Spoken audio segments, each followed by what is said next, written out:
All right, let's talk about one of the biggest mistakes I see new entrepreneurs or someone starting their side hustle make in the very beginning that can cost you time and money. Hi, I'm Emily. I get paid to party. I run a handful of party service businesses out of my house. Show you guys how I make thousands of dollars a week from home. So follow along if you're interested. Okay, so one of the biggest mistakes that I see new entrepreneurs making, people that are just starting side hustles in multiple different industries, is not telling some of these crazy ass customers no. Just know, you have policies and procedures and pricing in place for a reason, and it typically has to do with safety and profitability of your business.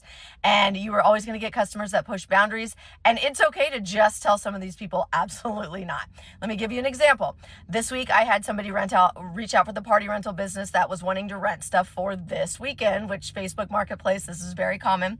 And they're always shopping for bargains as well.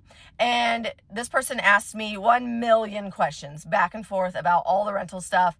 I answered all them. We agreed on all the rental stuff, sent over the rental contract and the invoice, was scheduling a pickup time.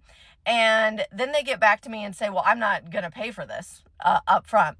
And typically, I would have explained to them that this is what all legitimate businesses do. They're going to require you to sign your rental contract up front and pay your deposit up front. Otherwise, I'm not doing all the work to pull your rental items together, because I could spend an hour getting stuff together and you just ghost me and never show up. Absolutely not. Every rental business charges a deposit up front to do your thing. Normally, I think I would have explained, this is how it's typically done. You can go check out our website. You can go look at all of our reviews, because if you're afraid of getting scammed or whatever, here's all the stuff you can look at.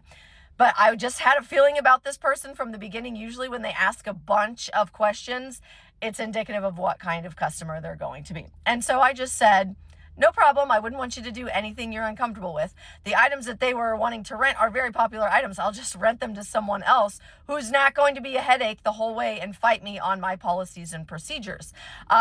It's very common for people with just starting a business to want that business to need to get some of those customers in the door and to compromise on things like that and say, okay, never mind. You don't have to sign the contract, or you can give me money later when you meet me, anything like that.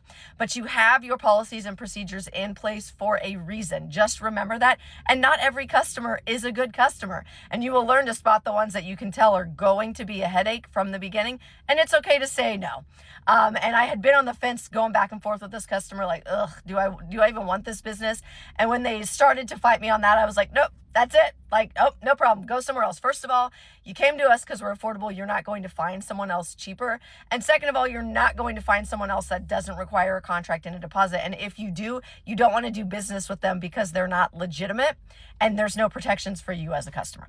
So just know it is okay to tell customers nope, because there are some crazy ass people out there, especially on Marketplace, and it's okay to tell them no and save yourself the headache and the hassle and possibility of someone threatening to leave you a bad review if you don't give them some sort of refund. So I give you permission. Say no.